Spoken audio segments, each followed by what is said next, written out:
আজি নতুনকৈ জ্বলাইছে ৰিণিকে বোলে সেন্দুৰ নলয়।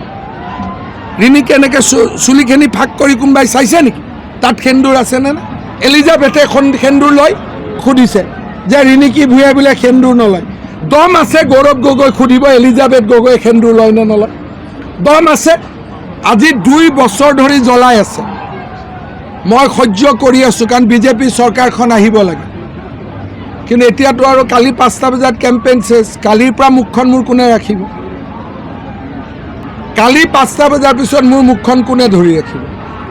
মই মুখখন এইকাৰণে বন্ধ কৰি আছিলোঁ ভাই বিজেপিখন আহক। কাৰণ বিজেপি আহিলে ল'ৰাই চাকৰি পাব, বিজেপি আহিলে টানেল হ'ব, বিজেপি আহিলে এলিভেটেড কৰিডৰ হ'ব। গতিকে ৰাইজে যদি অমৃত খাব লাগে কোনোবাই বিষ খাব লাগিব।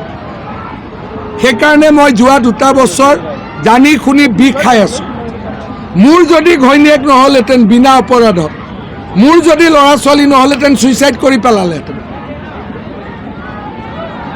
মোৰ ল'ৰা ল পঢ়ি আছে, না আগ জানে না পিছ জানে। লিখি দিলে তাৰ নামত 40টা কোম্পানী আছে। নামকেইটা কিয় নিদিয়? নামকেইটা কিয় নিদিয়?